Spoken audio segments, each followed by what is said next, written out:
Hello, ladies and gentlemen. My name is Sam Elliott64, and welcome to the RoboCast. I'm joined alongside Steve the American Killjoy. And Woodrow. And it's time for the 32, the round of 32, or at least the first half of the round of 32. Yeah. It's finally here, I suppose. Exciting. We finally made it.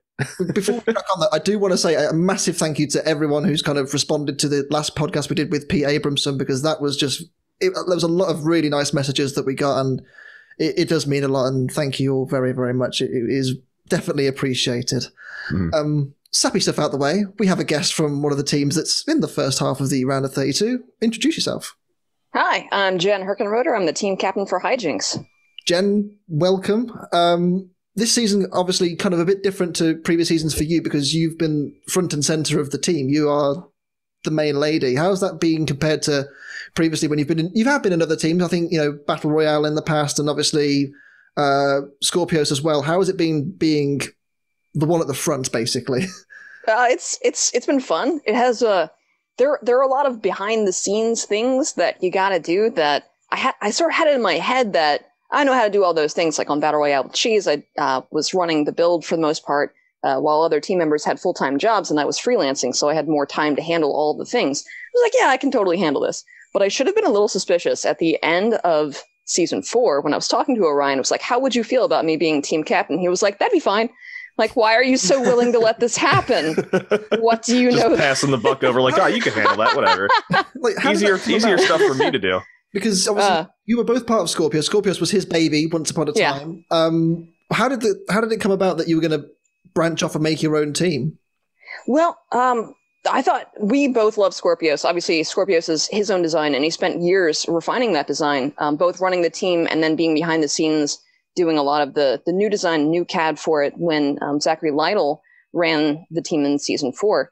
So for me and Orion, we both want to get better over time. We both want to build better robots. We want to get higher rankings. Like, it's fun to be there. It's fun to just build your robot and participate. But eventually, like, you want to get better than you were last year, and you want to do better in the rankings. Like, you want to progress as a person and as a builder. And at the end of season 4, we realized that there were some rules interpretations about control and rules interpretations about damage that disadvantaged top attack robots. And yeah, the joke is like, well, do you want all 4-wheel drive vertical spinners? Because this is how you get all 4-wheel drive vertical spinners. Oh, boy. That topic's been exhausted at this point, hasn't it? Really? Right. What we really wanted to do... 6-wheel drive vertical spinners. Yes. There's more power in the drivetrain. Yes, ma'am. But we both really wanted to build a robot that was going to be competitive in a wide field of vertical spinners. We both really wanted to maybe move away from trying to get the control points and maneuver our way into victory and have like really decisive big hit victories. And BattleBots right now is all about high KE. So we talked about a couple of kinds of robots we could build. And Orion has been building robots since 2004. If you ask him to show you the folder on his desktop, there's like 150 robot designs that he hasn't even made yet. He is always thinking about, I could do this, I could do that, I could incorporate this. So he has 100 designs in his back pocket at any given point in time. If you have designed any kind of robot, he probably has one very similar you could ask him about. So we sat down with his computer and we're like, all right, this design, that design. Oh, I like that design. And we settled on going with an undercutter because taking out wheels and taking out undercarriages is very fun. And I really enjoy horizontal spinners. Obviously, it was my first heavyweight was a horizontal spinner. And we wanted to have something that had a very long reach and very high kinetic energy. It was also very fun to drive and was very fun to look at, because at the end of the day, if you're not building a robot that you enjoy, you're probably doing it wrong. I can't agree more. I think that's pretty much our mantra, really, over here.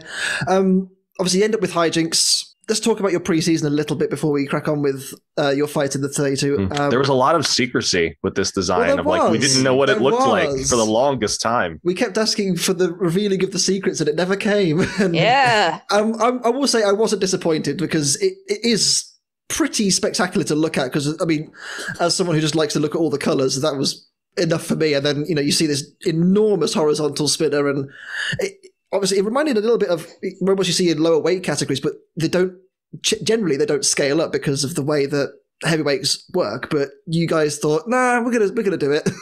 And the scaling is a difficult thing. The little robots do not. It's on a 1-to-1 scale or even like a squared scale. They're totally different when you get to larger weight classes. That's a true story. Mm-hmm. Yeah. Let's talk a little bit about your preseason. Obviously, you started off against Claw Viper. That was a pretty tough challenge, judging from how well Claw Viper just dealt with you, and they pretty much perfectly countered you, which is a bit of a shame, but we didn't get to see what you could do until a bit later on. But how did you feel that fight went? Well, for me being ringside, I get to see things that don't show up on camera, which is very fun. Mm-hmm. Like there was an unstick in that match that never made it onto TV. We did disable their weapon, and we did tear chunks off of the bottom of their robot.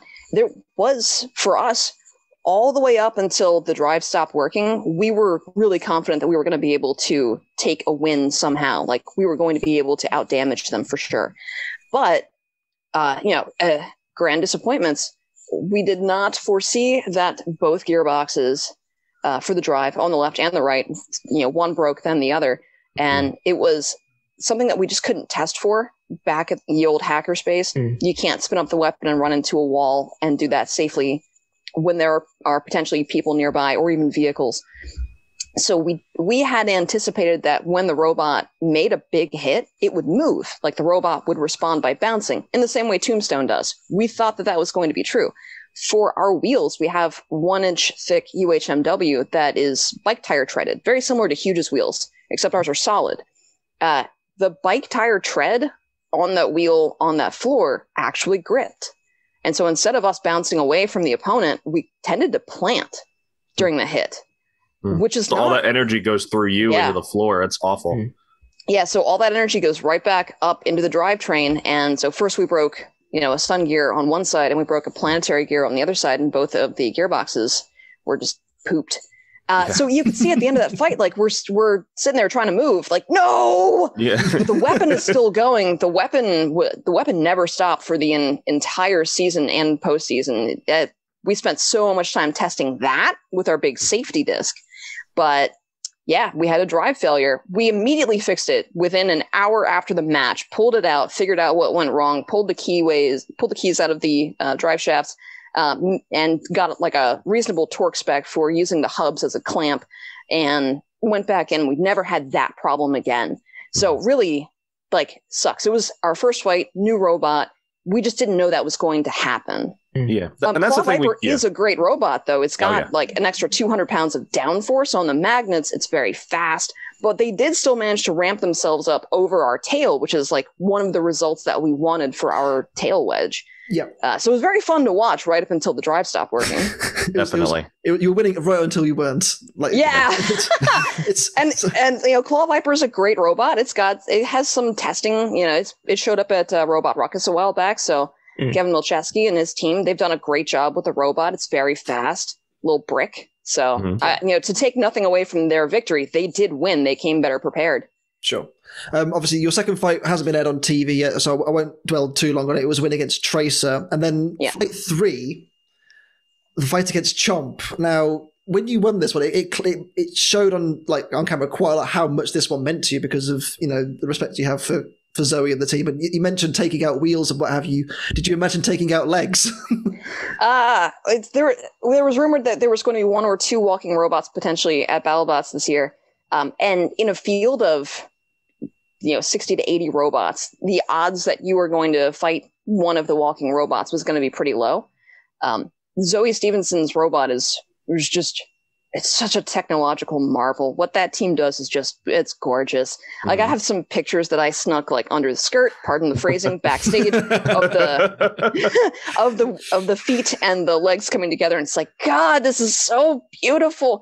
I almost hate to fight it, but at the same time, what a cool enormous. Like, this is a 500-pound murderous insect, like, creeping towards you on 6 precision cut legs. Like, oh man, it was very exciting. Did you feel slightly guilty hitting it at all? Like, as much as you want to win, of course. It's of course you want to win. On legs. Right. Well, they know what they're getting themselves into at this point. Absolutely. Yeah. Going into the fight, I felt no guilt at all. I felt like I had no anticipation of feeling guilty. It was like, oh man, this is going to be a tough fight. This is 500 pounds of object that we have to do something about. And they have an armored skirt around the legs to protect them. So it's just like, we could do really well, but what if we just bounce off the skirt over and over again and we have a really bad fight? Or, like, what if they put that hammer point right in the middle of our weapon stack, like they could have done for Bite Force? They had like, that amazing shot. That photo you posted afterwards where it nearly hit that. Like, I don't know what it was. There's a hole at the front of the robot. Is that the switch? So we have a hardened steel pin that we slide from the top of the robot into the weapon stack, and there are holes cut all the way in the central aluminum gear, and that locks the weapon in place so it can't move. It's a safety feature that we have to have for transporting and setting up the robot. Sure. But yeah, we also have lightning holes on the main armor up top, and we added another plate of armor on top of that. But yeah, they almost hit the safety hole on our weapon stack. It was very close. Who needs LiDAR, right? Who needs LiDAR? Yash is so good. Well, he's like the king of the hammer bots. I mean, you're the judge for so long. You think you know what he's doing. Yeah. Absolutely. Of course, you did win. Did you think at that point you'd done enough to get into the 32? Because obviously it was so close. We've talked it into the ground at this point. There were so many teams in and around that kind of bubble at the the lower end of the 32. Did you think you'd done enough to get in? I was hopeful. I was very hopeful. But the Claw Viper fight didn't go the way we wanted it to. The fight with Tracer, like, we won, but it was so short. It wasn't a good demonstration of what our robot could do. So it wasn't a great fight for either team. Like, it was a short, decisive fight, but it wasn't like a good demonstrative fight. And going into the Chomp fight, we're like, this is all or nothing. If we don't pull out something really good here, we're probably gonna have to, pack it up for next season, which was absolutely not what I wanted. Sure. No, I fundamentally acknowledge that I am not entitled to my place at BattleBots. I am not entitled to my place in the tournament, but I work for it very hard. And it would be disappointing if you had. It would have been very disappointing. Sure. But I think after the Chomp fight, we were like, that was good. Everything about that was good. It showed what both robots could do. Thank you, Chomp, for bringing the flames, and we got like nice sparks and big hits. It looked good from every angle. Like, I felt great after that fight. I was like, I think we got it. I think this is going to be it. Between that and the footage we had in the test box showing the drive and the weapon continuously working, and I think we also put together a really good package for BattleBots. Our team is great. Our team is fun to work with. The look as well, like the kind of the jackets and the kind of there's lots of colours as well, which obviously everyone loves to see on TV. It's all well and good seeing the 9th black machine or silver machine, but something that catches your eye as well is going to stand out. Yeah. So we get to the bracket. Obviously, if you haven't seen the 11th episode of BattleBots, now is the time to absolutely click off, because we are going to start spoiling bracket results. So click off, go and watch the episode, do what you need to do, and then come back and then listen to us. The episode starts with Tombstone and Mad Catter. Just right into the fire right away. Yeah. I do feel really bad for Mad Catter, because obviously they have this amazing season. They go 3-0, and then because Tombstone had a bad one, they end up down at C21, and you're like, oh yeah, you'll fight Mad Catter next. It is such a shame to see Mad Catter's season end so early, but I think they can hold their heads quite high. I feel like they were just a bit unlucky in this fight as well, that Tombstone was back to its best and picking off every little weakness that Mad Catter had, which there aren't many. So watching the fight back, it doesn't seem at first that they've done all that much damage. They've taken off the sort of HDPE wheel pod guards, which is what they're designed to do. They are meant to be ablative. They're the sort of shatter extra armor to Mad Catter. Obviously, they then struggle to drive, and it's not until the very end of the fight that you see that Mad Catcher is a banana shape now, and the entire underside of the robot is just like a happy little face. But unfortunately, with very little contact with wheels to ground. And you mentioned wheels. They did hit Tombstone's wheel, and I did. Yes. I do think that wheel wasn't working for most of the fight because it was not driving true, was it, Tombstone? They'd certainly had some sort of damage to it, and Mad Catcher is one of very few robots that have managed to get to the wheels. They've taken a few hits from it, but this is the first time I've really seen Tombstone have the entire wheel exposed to a weapon that is still running. On another day, that could have gone quite easily the other way. If that wheel comes off or something, because it was still able to turn, I think that was the difference between this fight and the Scorpius fight, in the fact that in the Scorpius fight, the wheel stops and it's kind of stuck and it's eased. Whereas in this fight, it still turns, and I think that definitely helped Tombstone out in terms of its own control. Yes, of course, it wasn't 100%, but it was better than literally just turning on one side and not able to fully maneuver itself as they would have liked to. On another day, it came off in the Scorpios fight. Oh, yeah, totally, yeah. The whole pod came out. Yeah, absolutely. Yeah. On another day, this could have been very similar to the Remars event when it fought Witch Doctor. Mm-hmm. If it just got a more direct hit on that wheel pod, it could have been curtains for Tombstone, and we would have not seen Ray move on. But he made a good tactical change here. He changed to the shorter blade. The AR-500 blade worked pretty much perfectly. I don't think he would be arguing that he would have chosen a different approach. It worked exactly to plan, and I really do feel bad for Mad Catter. I echo everybody's sentiments. I really love this robot. I love the way it looks. I love the way it drives. I love the team. I'm so sad to see them go so early. No more Sith Lord takes another one. It's such a shame. It is worth saying that I think this one was a card breaker for a lot of people who might have predicted how it might have gone. I know certainly in a group that we're in, that this fight went very split, and I think a lot of people thought Mad Catcher might have Tombstone's number. Obviously, Mad Catcher is making moves in the right direction towards sort of your Bite Force levels of shape and design. And I know for this fight that they had a weapon very similar to Bite Force's. So, you see what happened with Bite Force versus Tombstone last year. You see Mad Catter come in to go up against Tombstone this year, and you go, oh, are we going to see the same thing again? Not quite. Lesson learned. Maybe in the future. But who'd have thought that a robot that came along, just showed up out of the blue last year, turned up, and said, we've got a robot, can we fight? Sure, why not? That they would then go on to go 3-0 and have a fight against Tombstone that did finally take them out, but they managed to get a solid hit to that wheel. They did. I think they can't really complain about their season. They've fought a Waiachi team. They obviously fought Ribbot and won, who Ribbot, we'll get to a bit later on, was so impressive. Of course, they beat Malice as well. To lose to Tombstone, you can't really complain, can you? Because they've won it all. Tombstone's won it all. If you lose to Tombstone, then you've done something right? Yeah. Yeah, Tombstone is definitely one of the robots that if you intend to go onto the giant nut, that is a robot that you want to fight on the way there. That's your test of mettle. Yeah, absolutely. Well, speaking of tests of mettle, fight number 2. Uppercut versus Hijinx. Where do I begin? Where do I redeem those Sky Miles? Oh my god.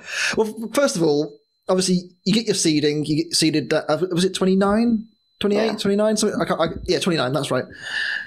Then you see you're fighting Uppercut, who have been, let's be quite frank here, kicking ass and taking names this season. Like, they've been dishing out some serious hits. What was your first instinct, thinking, oh god, we've got to fight that? Or were you kind of relishing the challenge? Oh, this was an oh crap moment. It was like, because you saw season 4 when Scorpios fought Uppercut. We're like, of course, yeah. This is kind of trying to get some honor back for the team, I suppose. Yeah. Uppercut ended Scorpio's winning streak in season 4, and that was part of the initiation of the conversation of, well, what kind of robot do we want to build next? What kind of robot can we throw into a big field of vertical spinners that do high damage and take advantage of physics? So on the one hand, this was like, all right, this is one of the robots that's kind of on the list of, if you're gonna try to go through a whole tournament, you have to be able to take these people out. On the other hand, like, crap.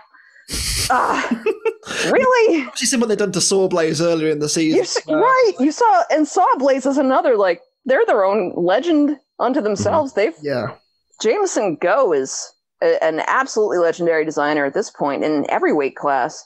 So I'm looking at this like, well, okay, here's what we're going to do. We're just going to get all the spares ready. We're going to be as ready as we can be. We're going to tune everything in. We're going to test. We're going to have the batteries. Get out, charge the batteries, go do everything. Every single thing that we can possibly do to get ourselves ready for this fight. We're doing it right now. We're doing everything. And the team was completely on board with that because we all wanted a really good result. And then God damn it. Yeah. You guys had a chance, man. I swear. It was your face when you just the camera cuts to you and Ryan and you're just there like your mouth is just open, just staring, just thinking, oh my god, has this just happened? Like it was just the perfect baffling that he keeps getting this shot. How is he doing it?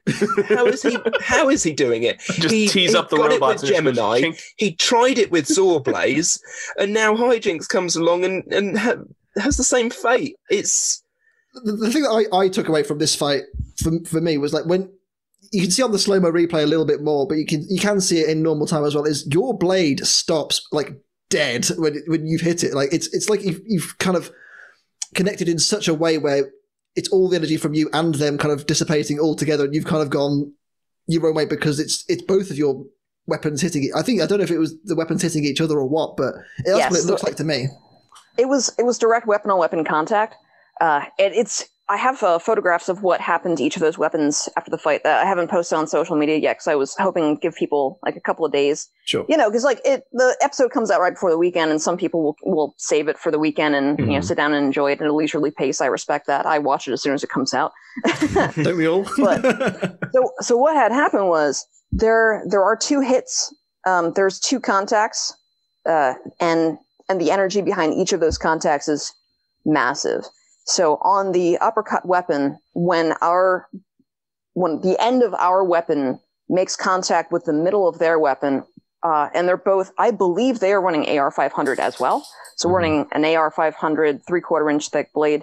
When our weapon makes contact with their weapon in the middle, we cut a channel in their weapon. The steel-on-steel contact left a gash through their weapon. When their weapon hit ours on the underside, that there was so much energy in that hit, it permanently deformed our bar. It's now like a bit of a banana shape, actually. The energy transferred through that, the paint exploded off of the top of our weapon. There's literally like a fractal pattern of the energy propagating through the weapon and blowing the paint off.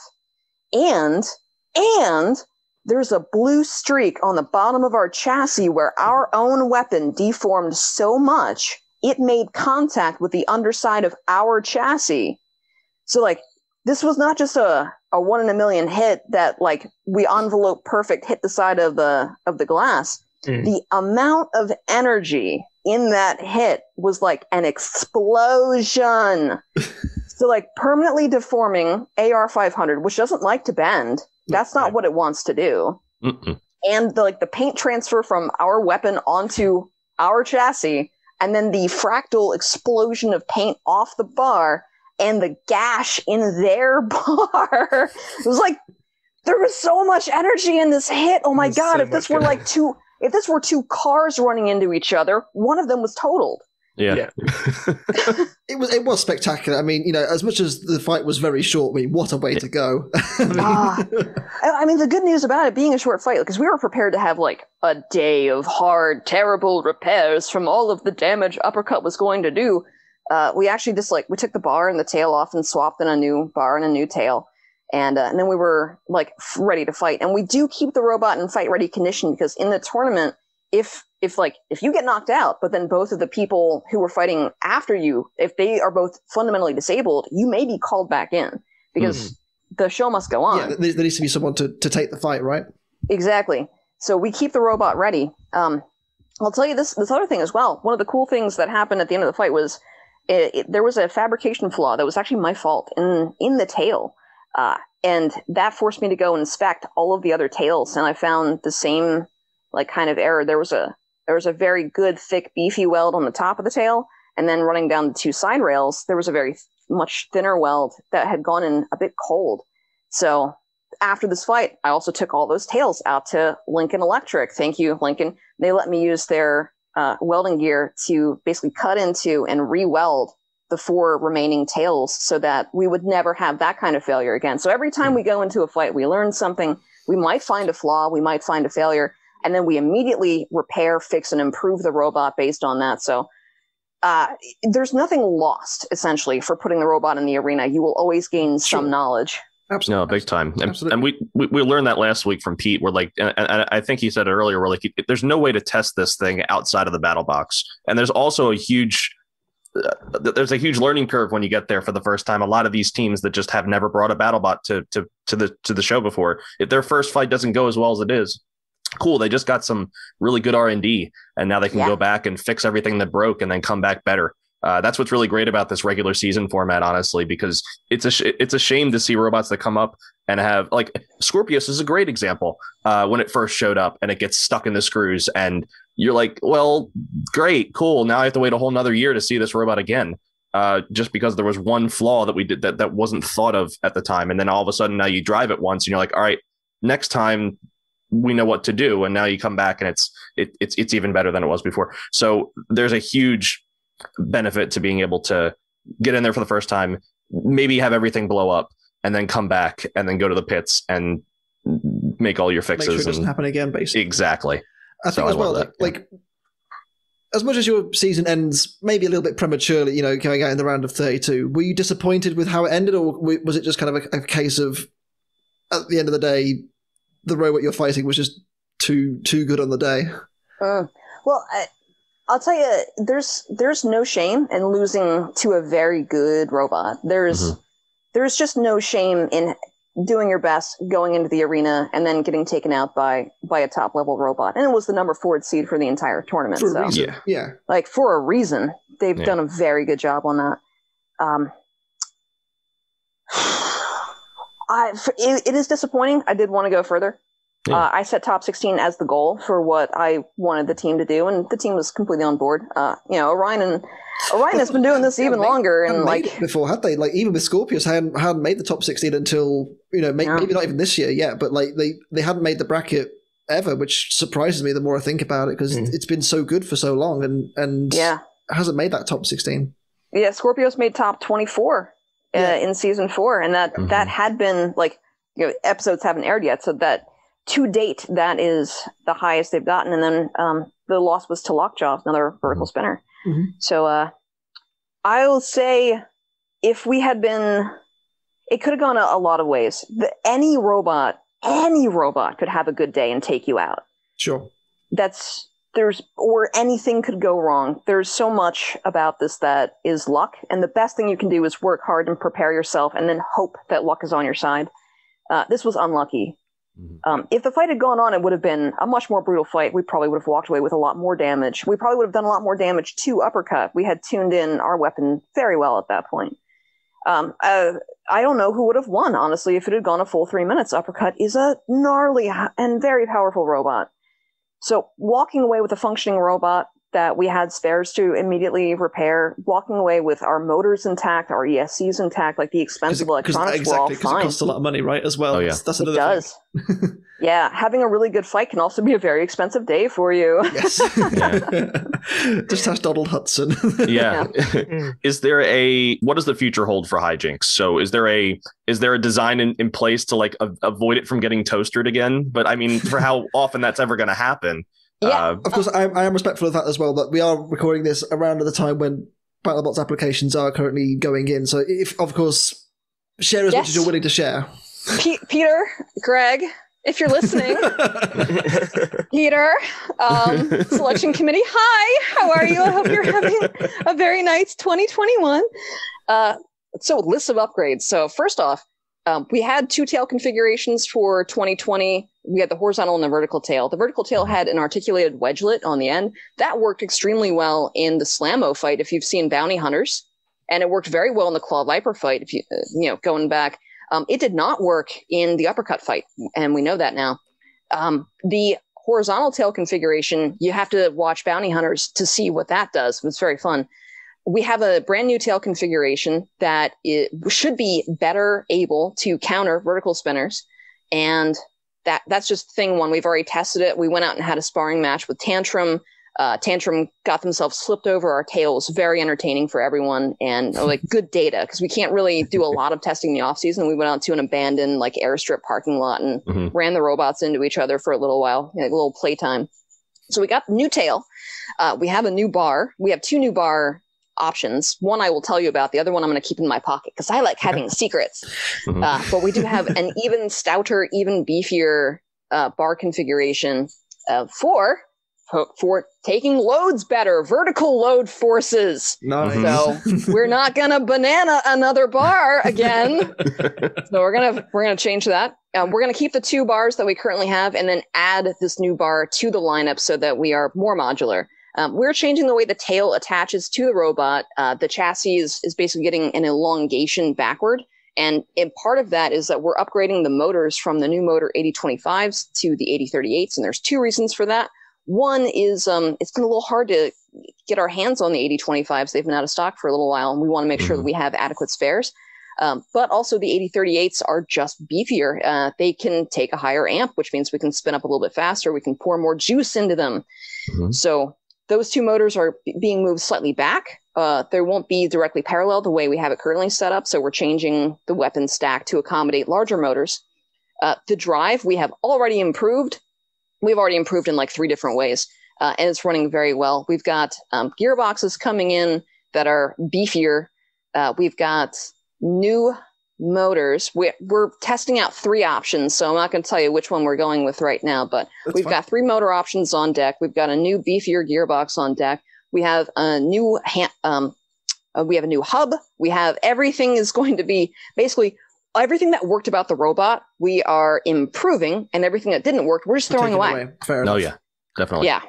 Very good. I'm very excited to see where Hijinx go, because obviously I think it's fair to say, like, as much as we went into this season kind of thinking, okay, it may do quite well. I think it's kind of turned a few heads, and I think it's done better than maybe most people expected, considering it is a new machine at the end of the day. Like, as much as you guys are experienced, it is a fresh start, and you're going to find new problems all the time.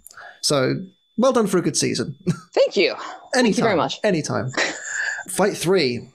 Black Dragon and SlamMow. We did say it was going to be a tough match for Craig Danby when we kind of did the preview for the 32, and so it proved. I think one thing that he did mention online since then, though, is the fact that he went quite conservative with the kind of setup that he went with. He went for the plow rather than like the forks, and I think he kind of thought, well, in hindsight, if I'm going to take the hits from the spinner anyway, maybe I should have just gone for the forks and just try to win rather than not lose. I think, who was it? It was Jerome Miles. The quote I remember from many, many years ago now when he fought Witch Doctor with Red Devil was, if I put the plow on, yes, I might survive, but I'm going to lose. If I put the forks on, I might lose, but I might be able to hold them and might be able to win. So why not try and win rather than not lose? And I think that could have been what did Craig in on this occasion, is the fact that, yes, of course, you don't want to see your robot damaged to a point where it's very sore, but at the same time, if you're going to lose anyway, you may as well try. And I think that's pretty much where his head was at. And you come up against the Brazilians, that you know how good they are with Black Dragon at this point. They've won fight after fight in live events and in battle. It's dialed in. Yeah.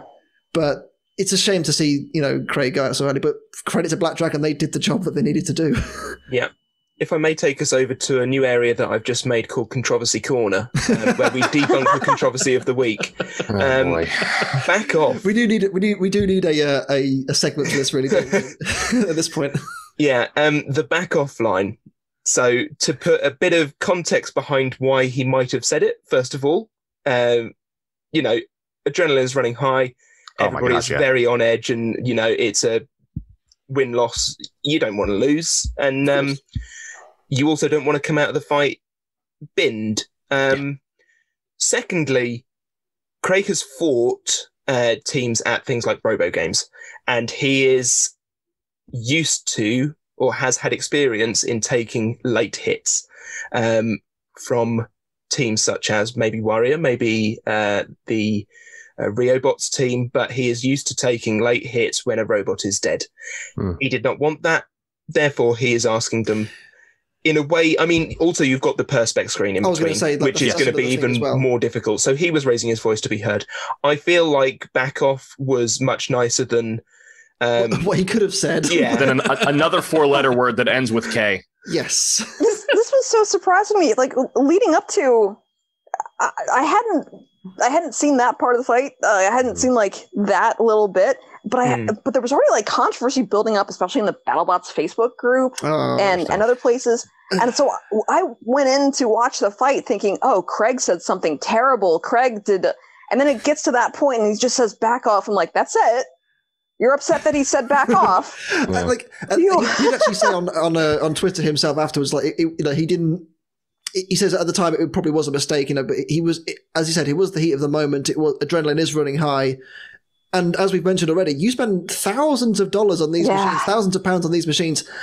If they get damaged in such a way where maybe a motor gets damaged, maybe an ESC gets damaged accidentally, of course, the armor's there to be hit and what have you. Yeah, it's BattleBots. I mean, there's going to be damage, but once the fight's over, sportsmanship, I guess. I don't know. Yeah, but also like let's reel back our memories for a moment and think about how many teams, how many captains, how many people, including myself, are in like during a fight just screaming at the camera. Sometimes they cut to you and you're like, yes! Yeah, absolutely. Sometimes they cut to you and you're like, no! Like this, everyone's emotions are on high all the time. And if I tend to think like if your emotions are not on high during a match, you might be a robot yourself. But like what he said was back off. I'm like, that's nothing. So inoffensive. That's just it's. Why are you upset about that? I think the other thing to note is that the land of TV likes stories. And Craig has been painted as the villain in Robot Wars. He Well, he did tag my robot in the pits. About this. There was a bit of Twitter. You got gnomed because of the. Of course, we got gnomed. Obviously, fought each other in Boundtenders, which we'll probably discuss on another occasion sometime in the future. But obviously, you fought Craig as well. Like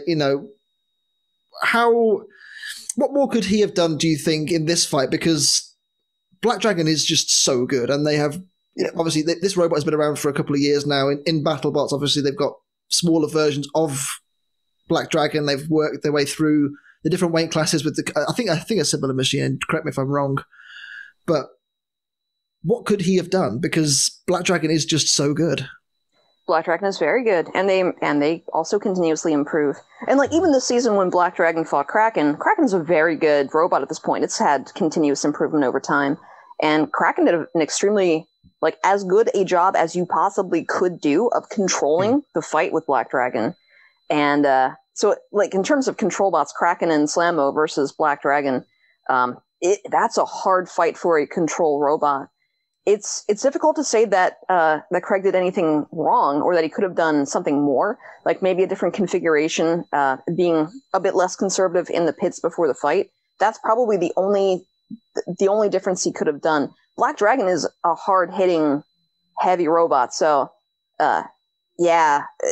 And they're very maneuverable as well. Oh my gosh, yeah. Yeah, and very well driven. They're so very well driven, as we've said as well. Sometimes the draw just doesn't favour you, and I think this was entering at the very highest level for SlamMow. This is the first time that Craig's been in the bracket at BattleBots as well, and I think he. Of course, he'll go away and he'll make a million more configurations for SlamMow. SlamMow will be back next year, without doubt, because I'm fairly sure he's sticking with SlamMow, isn't he? Yeah, he's already made a video for his own YouTube channel saying that SlamMow will return. He is making a version 2. It has already begun production. He's already started making it because I think that was one of the best things he could do last year was start early and have so much time for testing. Yeah. Oh yeah. Yeah, I think that. What a nice starting point. What a nice good frame to start with. Something that's stout. I mean, it did get kicked in this fight, and it's unfortunate that we didn't see. I wanted to see the suplex again. Yes, of course. But look who Black Dragon have beaten in the past. They've beaten teams like Minotaur and Bloodsport, and anything else in between. They are just so, they've beaten top level machines. There's no disgrace going out to a team, much like yourself, Jen. At the end of the day, they are the 5th seed for a reason. Sometimes you can't complain. No. Fight 4, the last fight of this kind of quadrant, if you like, is Ribbot and Beta. What were they thinking? Oh, so for the USS Beta. For those that don't know, Beta has used, well, not Beta, another robot from this team, Team Hertz, and Gabe Stroud as well, has used this setup before. I will put an image up here for those watching on YouTube. I'm sorry if you're listening on Spotify, you can't see this. Sam, please put the image up. You always forget. I will do it this time. Basically, Tanshi, when they fought at Extreme Robots in 2019, kind of had like the similar setup that Beta had, with kind of like the walls and kind of like a little bit of an undercut, if you like, on either side to kind of negate Vert. But going back even further, they used the same configuration in King of Bots against a Vert, and it went just about as well. Ribbot, that's what I'm thinking. That's the memory I have. As much as Beta probably dropped the ball, and I think it's fair to say that I think they did, as much as it pains me to say it, because I do love John and his machines. You are a Hertz fan through and through. And it just hurts me right now to see. No. Okay. As much as it hurts me to see Beta losing the way it did, Ribbot were excellent, and I think the way that Beta's season's gone, I'm not surprised. Yeah. The tactics, I think, of that ring were there, and they were solid. I understand it, of course. And even David Jin after the fight said, we didn't know how that was going to go. We honestly didn't know if we were going to be able to get purchase on the frame. I think had it gone a bit lower down, I don't know. Ribbot had wedgelets. I feel like they were always going to get underneath. Even if they had the wedge? Yeah, maybe, I think so. And I think it would have hurt Beta more with the wedge than maybe it did here. But, unless Beta are going to bring in wedgelets, I think it's the only way to fight wedgelets is with wedgelets. I'm not sure. I'm not a proper. I just didn't see how they were going to win with this configuration, and they were going to have a tough time anyway. I understand the logic, like to have a nice vertical service where something, instead of flinging you away, it kind of grazes off you, because it kind of works if you use HDPE in some weight categories, or UHMW, if it's flexible enough, it can work. It can kind of take the hits rather than flinging you the other way. It's just that when it doesn't work and they catch you just so, like Ribbot did over and over and over again, it was very sad, because you can see all the back of Beta as well, like the kind of exposed kind of growth wheels at the back. It's just kind of all collapsing in on itself. It's very sad. It did expose a lot of weaknesses with this version of Beta. So for the first time, Beta has had a gas leak as well. Because Beta, up until this season, was electric. I say up until, it's only fought in one other season.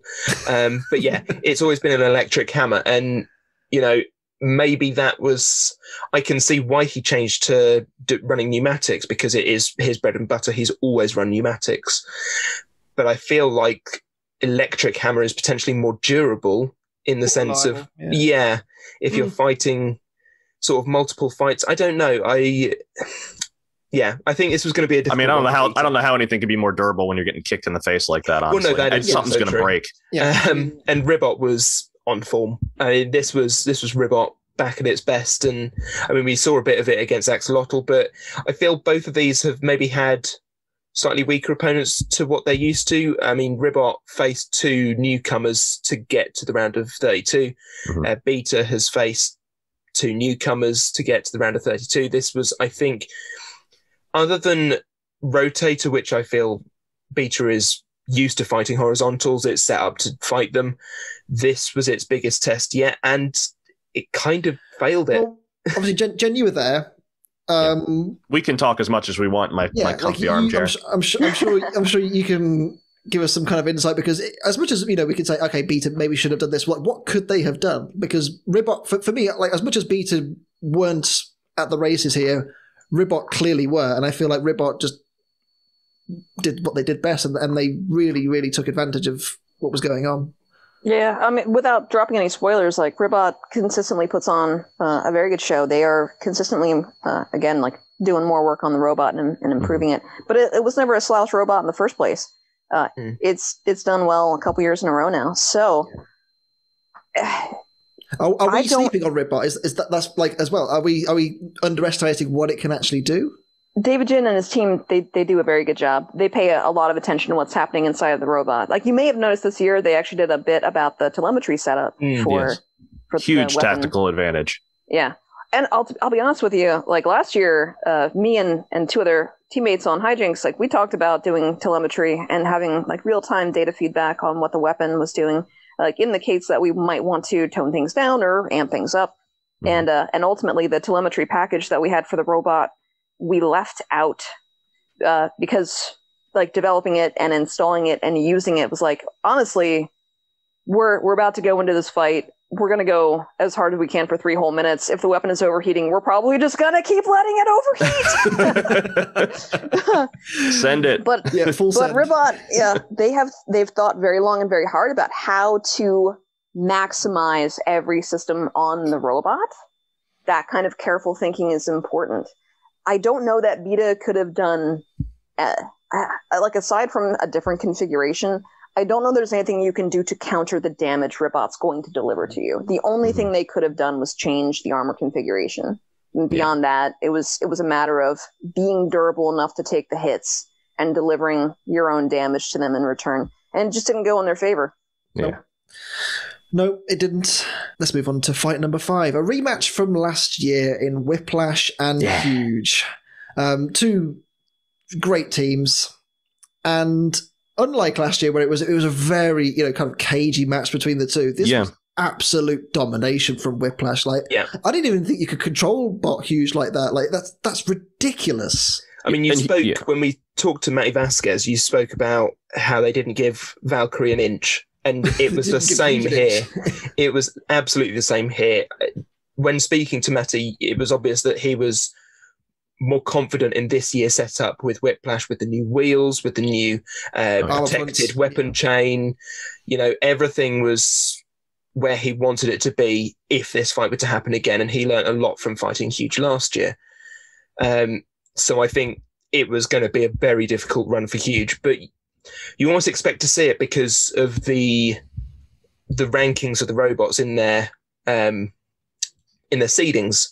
This is a case of a robot that hasn't done as well this year fighting a robot that has done reasonably well this year, and you expect to see this outcome, and it's the upset if it goes the other way.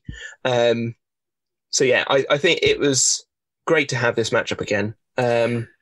Yeah, I also think as well when particularly towards the end, like unfortunately for Huge, their kind of spindly arms that they have out the back to kind of keep it balanced, they were just so bent and buckled, like they're just spinning. It just kept spinning itself. They were both bent the same way. And I don't quite understand. Was it Rams against the arena? I don't understand how that's happened, but clearly, they tried to go full thwackbot. They like BattleBots aren't allowed thwackbots, but not anymore. They tried it. It was a good fight. It was great fun. Yeah, absolutely. I did review the previous match before, and to be honest, I'm not exactly surprised that it went similarly. It's tough because Huge goes into this fight basically doing what I would have done, where even like a really good example is their fight with Gigabyte. With such a short robot, the way to attack something over the top is to spin the weapon the opposite way. Instead of trying to kick them away, actually try to draw them in, and even so, try to do some damage on top where they had that damage that we saw happen to Whiplash from Saw Blaze. Correct. Yes. So even to the point where Matt actually put more armor on the top because he knew that this was definitely a possibility, but it didn't help. No, and it's interesting. There's a lot of fights for Huge this season. Huge. I mean, Jonathan, I'm sure, has talked about it, and it's very evident in a lot of Huge's fights through all of its weight classes. It does expose a weakness in robots, where you don't armor the top as much. And the idea is that you have a robot that basically can just sit over top of yours and just shred it up.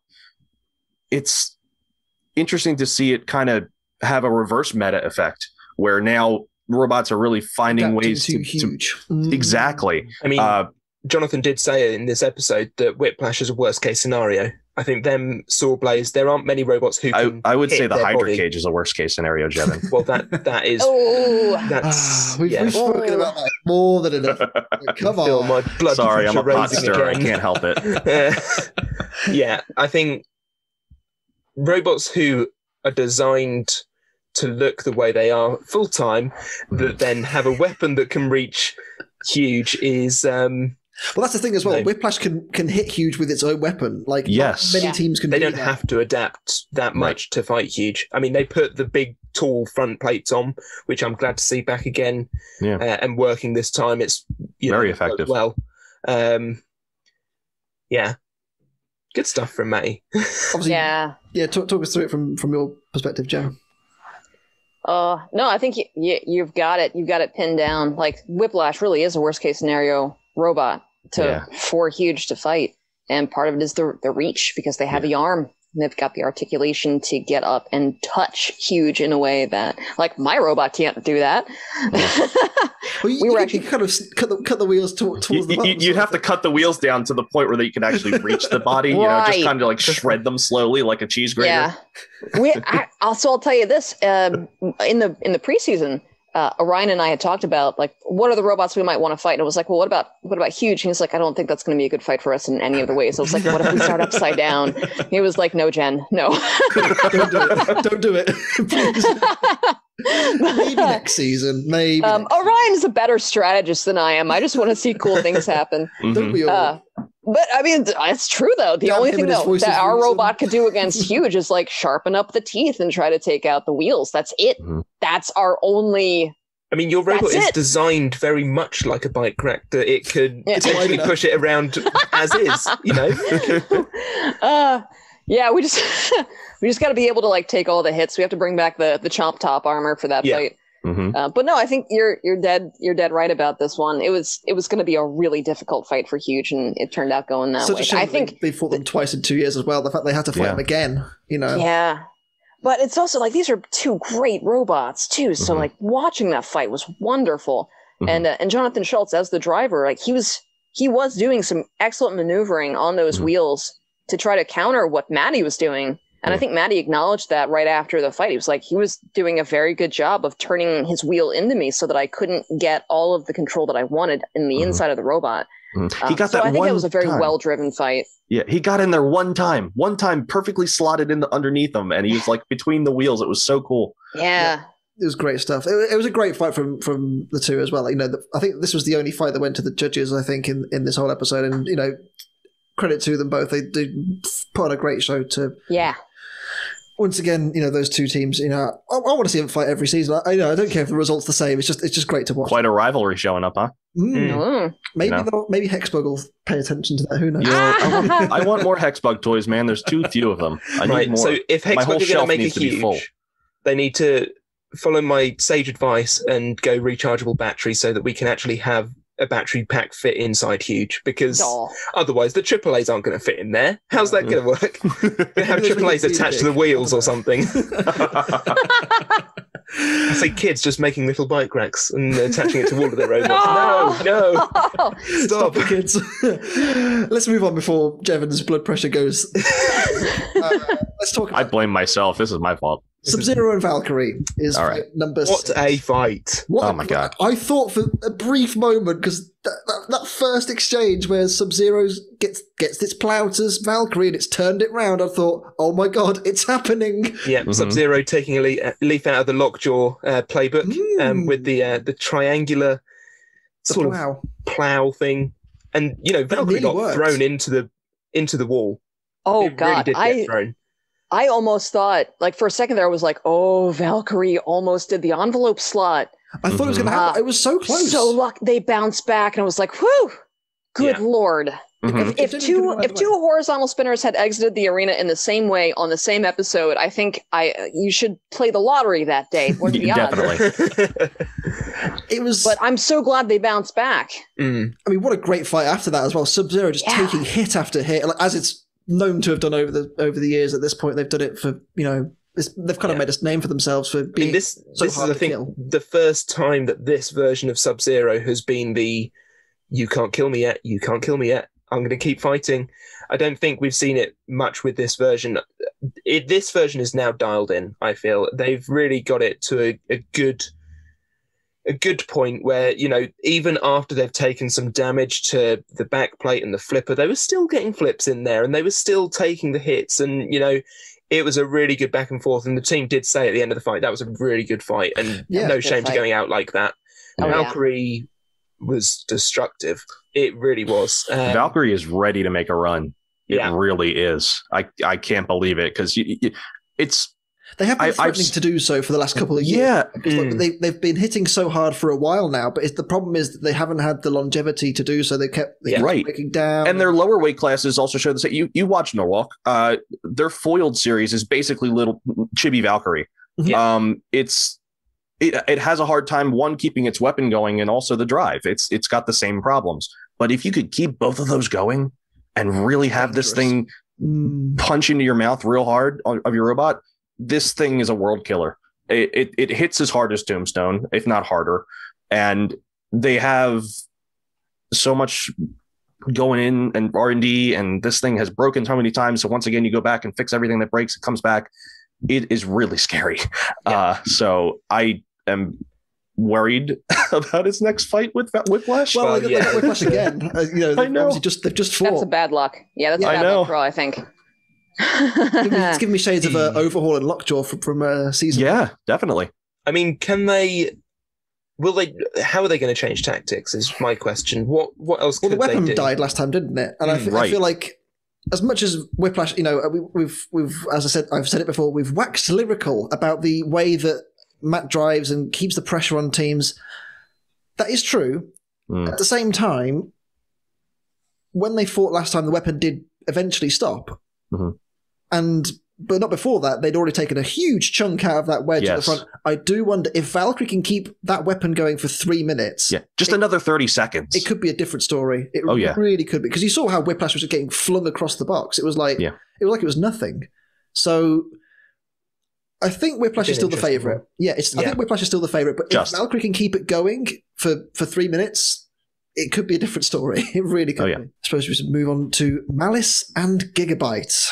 I do feel a bit sorry for Malice because this, for me, it just wasn't a draw that suited it. Yeah, it's an interesting one because Gigabyte versus Copperhead feels like a long time ago now, doesn't it? It feels like a long time ago now, but it was it was actually last week. But I mean, Malice is a very interesting design because it is a very directly scaled up beetle weight. Yes, with the Odium and Animus. Yeah, and. Yeah, we're watching this build progress. I watched with great curiosity to see if that scaling was going to wind up working out for them because the frame itself around the horizontal drum, when I had a look at their CAD in the preseason, sometimes you have like an instinct, like you get a feeling about a design. Like obviously I don't have access to their specs and their FEA, but like you look at this frame, like it feels a bit thin for the kind of force that you're trying to control. But they've done very well so far. They've actually been quite effective. So as long as that drum is spinning, it is dealing out damage. But Gigabyte is just all weapon. It's all. The shape was tough too, honestly. Yeah. This is similar to what Pete told us last week with Bloodsport fighting Kronos, where it's just gonna it's like 2 gears. Just kind of bounce off of it instead of really getting good bite each and every time they hit. Like I think the best thing you can do in a Gigabyte fight is try to spin reverse. If you have a horizontal, try to spin against them and then hope that you don't break before they do and catch something good. The chunks that were taken out of the drumette. Have you seen? Oh man, I just saw those pictures too. Yeah, they are. Wow. I mean, it makes it look like aluminum foil instead of a solid block of aluminum. Yeah. It's ridiculous. And, I think, again, this is a testament to Gigabyte this season because in previous years, they've been back for a few years now, but they haven't really done much. Of course, they beat Minotaur when Minotaur was struggling last season. They had a couple of wins last year, but they've really turned a corner now. I think one of the upsides for them is that they, in between last season and this, they got to go and fight in China again. And it's something that we see with some of the other teams, that they can test out things that didn't quite go right on BattleBots. They can test it out at King of Bots and then come back, or they can test it out at another competition, something like Robot Ruckus. If you've got a non-spinning weapon, the opportunity to test things out and have another run at it.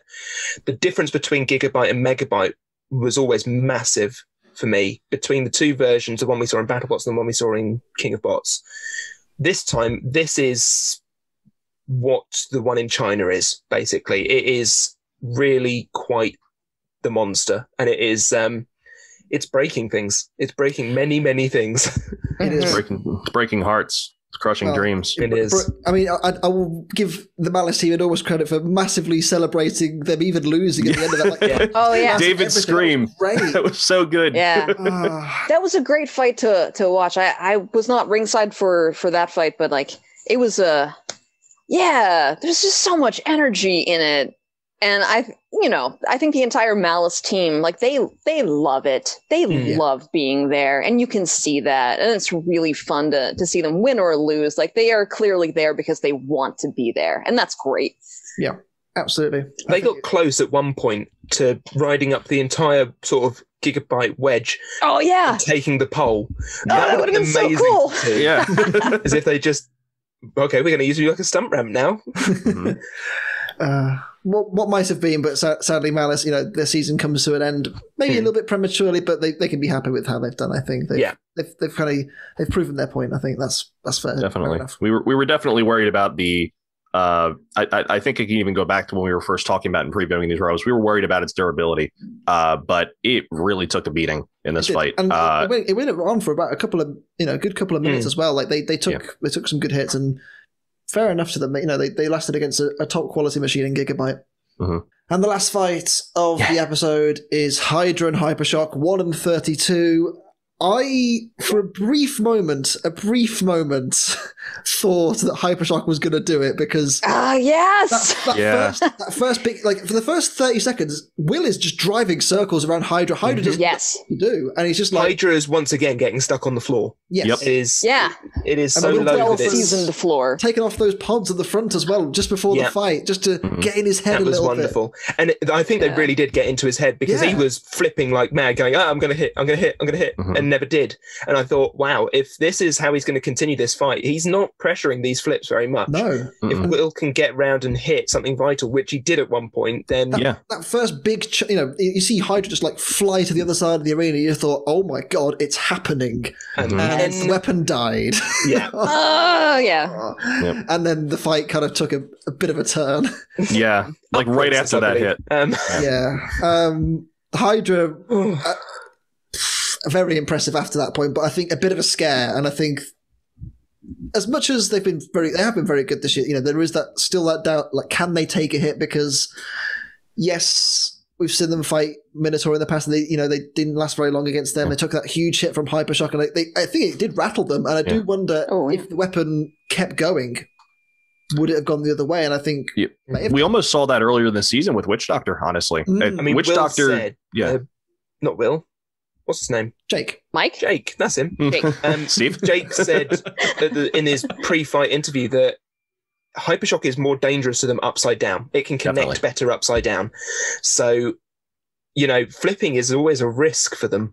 They've got to be sure and they've got to be precise. Otherwise, they're going to take some damage. And I think, yes, Hypershock looked a little bit ugly without the two front wedges on, but from a tactical point of view, they had as much reach as they possibly could have, and it paid off, Oh, yeah. I think for all those saying as well, Hypershock cheated their way into the 32, I think that kind of shut a lot of people up as well, because I think whoever goes in against Hydra is going to have a tough time. Hydra is such a good robot. It's won fight after fight in preseasons for the last 2 years now. Yeah, that's another thing. That's also probably another reason why they got the 1 seed. They went undefeated both of the regular seasons. Exactly. That doesn't happen by accident. Yeah. I think, when you watch this fight back, I think a lot of people are going to think, actually, Hypershock was probably the right choice here because it gave us a great fight. The 32 could have beaten the 1. It's just that on this occasion,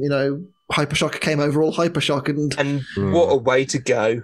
I know. We did get a second toaster slot. That was great. Yes. It went out in the envelope. I love the images of the ref. Like, it's just right in front of him. It's going, I'm counting it up now. It's not going to come back in. It's done. No. But you don't know. It might drive RA2 physics. It could drive up the wall. Who knows? It could, He's got a decent drivetrain will get you back up. We actually, so this is the part that was almost like a little bit extra heartbreaking at the end of the Uppercut Hijinx fight. We're like, there's a moment where like the weapon is on the wall. Could we walk up the wall on the weapon? Is it possible? And then the control, like, there's a twitch, and then it slides a little bit deeper in. I'm like, ah! There's a really old BattleBots fight that I still love, and I believe it's, oh my god, I'm not going to remember. It was Mike Winter's old robot, Spin Orbiting Force, where he gets stuck on the spike strip. And the way he gets off the spike strip is he puts his saw into the floor as a wheel to pull himself off the spike strip. It was awesome, and I was hoping we would see something like that in this season, because I love events like that. Or like there's the season 3 final between Gladiator and Minion, where Gladiator gets stuck in the wall and stuck on the spikes, and you see Gage just burning his tires trying to get out. And then eventually, like right when it gets to 1, he pulls off, and then the whole fight changes, and it's like, I just love events like that, and I'd love to see more of those. I do hope one day we can see a robot escape from the trench. That would be so cool. That'd be quite fun. See someone like, just have enough to just kind of pull themselves up the wall a little bit, just to fall over the edge or something. Just something like that would be incredible. Grappling hooks be allowed? I feel like that's a form of entanglement if used in a very strange way. Yeah, fire us at the roof and pull yourself. Yes. I don't think that'll happen somehow. But regardless, we have covered the first half of the round of 32. And Jen, thank you so much for talking through it with us. You all right there, Sam? I forgot my words for a second there. Thank you for having me. It was an absolute pleasure. And as much as it is a shame we haven't seen maybe the best of Hijinx this season, I'm sure in the years to come, as we said already, it is a first-year bot.